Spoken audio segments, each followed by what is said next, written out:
अब ये सेट यम ब्रह्मा वरुणेन्द्र रुद्र मरुता स्तुन्वन्ति दिव्यैस्तवैः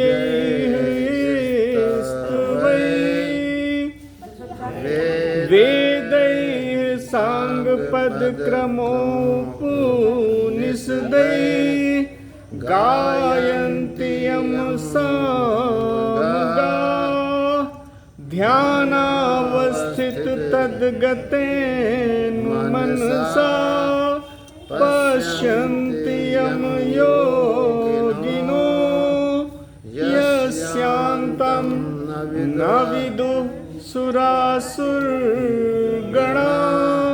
देवाय तस्मै नमः वसुदेवसुतं देवं कंसचाणूरमर्दनं देवकी परमानन्दं कृष्णं वन्दे जगद्गुरुम्। आज गीता का अध्याय 16 का 12वां श्लोक बता रही है। कोई बात छोड़ो उसकी बात। अध्याय 16 और श्लोक नंबर 12 पढ़ते हैं पहले से और उसके बाद इसकी व्याख्या की जाएगी। आशा पाश शतैर्बद्धा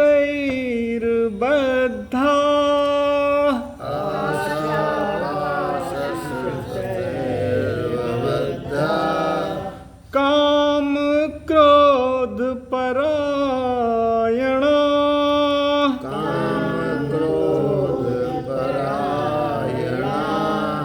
ईहन्ते काम भोगार्थम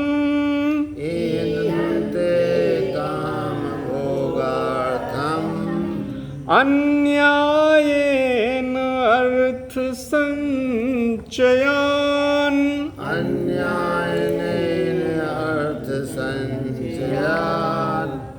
जैसा कि आप लोग जानते हैं कि भगवान वासुदेव श्री कृष्ण निरंतर आसुरी संपत्तियों का वर्णन कर रहे हैं। इस 12वें में भी आप देखिए कि जो आसुरी संपदा के लोग होते हैं उनके अंदर क्या क्या दुर्गुण होते हैं, और अगर एक बार आपको दुर्गुणों का ज्ञान हो जाए तो फिर उनको त्यागने की प्रवृत्ति मनुष्य के अंदर स्वतः आ जाती है। अगर आपको ये ही न ज्ञात हो कि क्या देव गुण है और क्या दुर्गुण है, तो आप कैसे देव गुणों का ग्रहण और दुर्गुणों का त्याग कैसे कर सकते हैं। तो इसका ज्ञान भगवान ने यहाँ लगातार स्पष्ट किया है और उसी को 12वें में भी स्पष्ट कर रहे हैं। तो ये आसुरी संपत्ति वाले लोगों के लिए देखिए एक बड़ी गजब की चीज कही गई है। ये प्रथम पद अगर आप इसका देखें तो आशा पास शतई बद्धा, होता क्या है जो ये आसुरी प्रवृत्ति के लोग होते हैं इनकी न जाने, वैसे तो इसमें सत कहा है लेकिन सत को आप अनंत समझिए। सत प्रतीक है कि 100 आशाओं से ये लोग बंधे होते हैं। सतई ही यहाँ है ना, सत माने शतक हुआ, 100 हुआ, लेकिन 100 का मतलब होता है अनंत। ये जो आसुरी प्रवृत्ति के लोग होते हैं इनकी न जाने कितनी आकांक्षाएं, आशाएं, महत्वाकांक्षाएं होती हैं और ये मानो उसमें पास मतलब बंधे होते हैं। वो न हो अगर आशाएं, आकांक्षाएं, महत्वाकांक्षाएं, तो मानो इनके जीवन का प्रवाह ही रुक जाए। न ये बात बहुत सही है। ऐसे ऐसे लोगों को आप लोगों ने भी देखा होगा। न जाने कितनी उनके अंदर आशाएं, आकांक्षाएं, अभिप्साएं, महत्वाकांक्षाएं भरी होती हैं। एकदम वो इसके पास में बंधे होते हैं, इसके बंधन में होते हैं, तो और कुछ उनको सुझाई ही नहीं पड़ता, और कुछ उनको दिखाई नहीं पड़ता। कहाँ से ये आशा पूरी हो, कहाँ से वो आशा पूरी हो, कहाँ से ये काम बन जाए, कहाँ से वो काम बन जाए। अरे वो तो लटक गया है मामला, वहाँ तो फिर कुछ आपत्तियाँ आ गई भाई डॉक्टर शुक्ला जी, वो तो मेरा काम हो ही नहीं पाया। अच्छा हाँ, वो हो गया, वो थोड़ा थोड़ा हो गया है। तो वो इतना उलझे होते हैं आशाओं में, आकांक्षाओं में, कि मैंने देखा है कि यार उनके पास एक अपनी बात कहने का भी कोई समय नहीं होता। आशाएं उनके ऊपर इतना लदी होती हैं। तो भगवान ने देखो, इसका मतलब ये बहुत अधिक आशा करना ठीक नहीं है ना। गीता की दृष्टि में बहुत अधिक आशाओं में, आकांक्षाओं में, महत्वाकांक्षाओं में, वासनाओं में उलझना, ये आसुरी गुण है। आपको बहुत हल्के रहना है। आपको देखो यहां हल्का किया जा रहा है कि जितना अच्छा, जितनी आशाएं, जितनी आकांक्षाएं, जितनी महत्वाकांक्षाएं, उतनी ही चिंता का भार भी आपका बढ़ता चला जाएगा, उतना ही भय भी आपके अंदर बढ़ता चला जाएगा, और उतना ही रात की नींद आपकी उड़ती चली जाएगी। ये बिल्कुल सीधी सी बातें हैं, आप कोई भी इसका प्रयोग करके देख लें।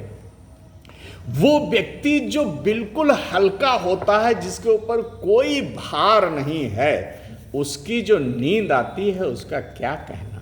और जो सवेरे से शाम तक न जाने कितनी चीज़ों को अपने सर के ऊपर लादे हुए और अपने को कर्ता समझते हैं, अपने को भोक्ता समझते हैं, और इसी में रात दिन अपने को डुबोए रखते हैं, तो मेरे ख्याल से उनकी नींद भी ठीक नहीं आती है।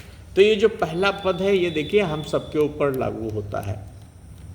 आशा पाश शतै बद्धा, देखिए यहाँ बद्धा शब्द आया है, मतलब आप बंधे होते हैं। ये बंधन है, आशा एक बंधन है, महत्वाकांक्षा एक बंधन है, वासना एक बंधन है। इसके द्वारा मानो आप जकड़े होते हैं। तो करना क्या है आपको? कोई किसी भी प्रकार की ऐसी आशा आपको अपने जीवन में नहीं पालनी है, ऐसी महत्वाकांक्षा आपको ऐसी नहीं पालनी है जो आपको जकड़ देती है, आपको चिंतित कर देती है, आपको दुखी कर देती है, आपको व्यथित कर देती है, आपको तनावग्रस्त कर देती है। नहीं करना, नहीं करना। ये बाद में बताया जाएगा कि क्या करना। अभी तो आप ये समझ लीजिए कि ये नहीं करना, नहीं करना। और क्या होगा जब बहुत आप आशाएं करेंगे? तो दूसरा पद आप देखिए, काम क्रोध परायणा। अब होता क्या है, ये लोग मानो इसी के आश्रित हो जाते हैं। किसके? कामना के और क्रोध के। इनकी कामनाओं का कहीं कोई अंत नहीं होता, मानो कामना के सहारे ही इनका जीवन चलता है। और जब कामनाएं नहीं पूर्ति होती है तो क्या होगा? जब आपकी कामना नहीं पूर्ति होगी और सत कामनाएं, अनंत अनंत कामनाएं, अनंत अनंत आशाओं के बोझ आप अपने सर के ऊपर रखोगे, तो निश्चित रूप से ऐसा जरूर होगा कि उसमें अगर 5 पूरी होंगी तो 95 नहीं पूरी होंगी। स्वाभाविक है, जब कामनाएं बहुत अधिक हैं तो उसमें कुछ पूरी होंगी, कुछ नहीं पूरी होंगी। तो जो नहीं पूरी होंगी वो आपके अंदर क्रोध लाएंगी, आवेश लाएंगी, असंतुलन लाएंगी, आप डगमग हो जाओगे। कहना आपको कुछ होगा, आप कह कुछ अन्य बैठोगे, करना आपको कुछ और होगा और कर आप कुछ और बैठोगे। कुछ उपाध्याय जी भी समझ रहे हैं हमारी हर बात। तो ये फिर ऐसे लोग काम और क्रोध के वशीभूत हो जाते हैं, मानो उनके आश्रित हो जाते हैं। देखिए ये सब हमारे आपके सारे लक्षण हैं। वो आसुरी तो कहने की बात है, लक्षण सब हमारे हैं। और फिर क्या होता है, जब आपके पास तमाम कामनाएं हैं और फिर आपको क्रोध भी आता है, तो क्या होता है कि आप जो अर्थ संचयान, इसको समझ लीजिए, कामनाओं के की पूर्ति के लिए अगर सबसे ज्यादा जरूरी है तो जानते हैं क्या जरूरी है? अर्थ, धन की जरूरत होती है। तो अर्थ संचय करना है आपको, लेकिन अर्थ संचय ऐसा है कि बहुत ईमानदारी के साथ संभव नहीं होता आसुरी प्रवृत्ति वाले लोगों का। उनका ये विश्वास है कि देखो भैया, ईमानदारी से पैसा वैसा नहीं मिलता है। देखो, जीवन में कुछ न कुछ बेईमानी तो करनी पड़ेगी, कहीं न कहीं कुछ आपको चालबाजियां तो करनी पड़ेंगी, कुछ लोगों को उलझाना पड़ेगा, कुछ पेश सीखने होंगे। धन यूं नहीं आता। ये आसुरी संपत्ति के लोग ऐसा विश्वास करते हैं, इसीलिए यहां पद आया अन्यायेन, अन्याय से अर्थ संचय करते हैं। तो वो सोचेंगे, उनका जो बिलीफ सिस्टम है, उनका जो विश्वास है, वो फेयर मीन्स पे नहीं है। फेयर मीन्स का मतलब यह है कि ईमानदारी के संसाधनों पर उनका विश्वास नहीं होता। वो कहते हैं कि देखो भाई, बगैर बेईमानी के पैसा नहीं आता है, बगैर कहीं ठगी के पैसा नहीं आता, बगैर पूरा अगर आप सत्य बोलोगे तो पैसा नहीं आता है। इसलिए अन्यायेन, वो अन्याय पूर्वक धन का संचय करते हैं। कैसे करते हैं? अन्याय पूर्वक वो धन का संचय इसलिए करते हैं कि उनकी जो कामनाएं हैं, जो महत्वाकांक्षाएं हैं, उनकी अभिपूर्ति संभव हो सके। तो आप समझिए, देखिए कितना प्यारा ये हमारा 12वां है, और इसने मेरे ख्याल से बहुत ही यथार्थ दृष्टि हमको दी है चीजों को समझने की, जो पूरे हम पे लागू होती है। तो वो लोग जो है अन्याय पूर्वक धन संचय की ईहन्ते का मतलब होता है चेष्टा करते रहते हैं, लगे रहते हैं, तल्लीन रहते हैं उसमें, अन्याय पूर्वक। अच्छा, इसमें सबसे खराब जो मुझे लगता है वो उनका, देखिए सबसे जो पॉल्यूटेड है, प्रदूषित है, वो उनका बिलीफ सिस्टम है। अब आप ये मान के ही चलते हो कि अन्याय से ही अर्थ संचय हो सकता है और किसी विधि से नहीं हो सकता, तो ये डूब गए ना अंधकार में। अब ये तो डूब गए। अगर अन्याय से आप धन संचय करोगे तो चलो हो सकता है 2-4 बार बच जाओ कहीं, लेकिन कहीं ना कहीं तो डॉक्टर शुक्ला जी फंसोगे जरूर। कितनी बार चोरियां करोगे, कितनी बार ठगी करोगे, कितने बार लोगों को धोखा दोगे, कितना विश्वासघात। चलो 1 बार बच गए, भगवान ने माफ कर दिया, 2 बार बच गए, माफ कर दिया, 3 बार, लेकिन कोई ना कोई खाई, कोई ना कोई खंदक, कोई ना कोई जलती हुई आग है। आप नहीं जान पाओगे, मैंने देखा है ये आग मतलब इस लोक में कहीं ना कहीं ऐसी आगे जलती रहती है जिनको आप देख नहीं पाओगे इस संसार में।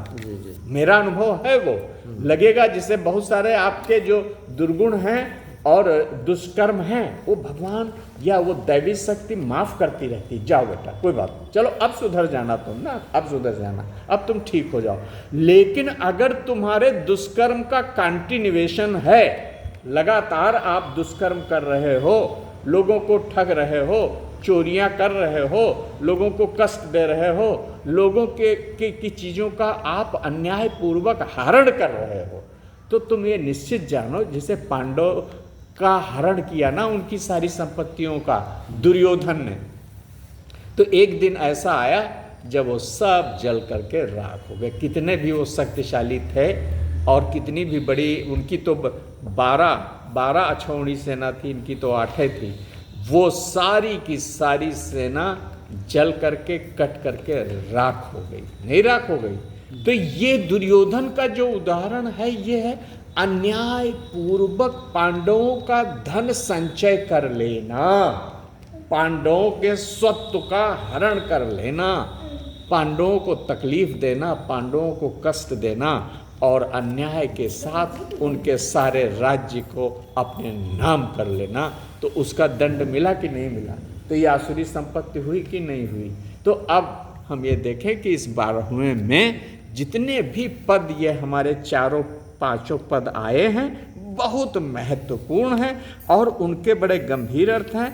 और हमको क्या करना चाहिए, अपने को बहुत हल्का कर लेना चाहिए, मतलब सारा कुछ भगवान को दे देना चाहिए, कोई आशा नहीं करनी चाहिए, क्योंकि आशा फिर एक आसक्ति बन जाती है, महत्वाकांक्षा एक आसक्ति बन जाती है, फिर आप में काम भरने लगेगा, फिर आपके अंदर क्रोध भरने लगेगा, आप उसके आश्रित हो जाओगे और फिर आपकी जो क्रिया प्रणाली है वही बहुत दूषित हो जाएगी। पहले तो थोड़ा न्यायपूर्वक आप चीज़ों को करना शुरू करोगे और फिर जब आपकी महत्वाकांक्षाएं ज़्यादा फैलने लगेंगी तो आप अन्यायपूर्वक चीज़ों को करना प्रारंभ कर दोगे। तो ये सारी आसुरी प्रवृत्तियां हैं जिनसे हमको बचना चाहिए। थैंक यू अब ये है, वेरी मच। ये एक एक तो ले रहे हैं, अब जी। अपना वो कर लो।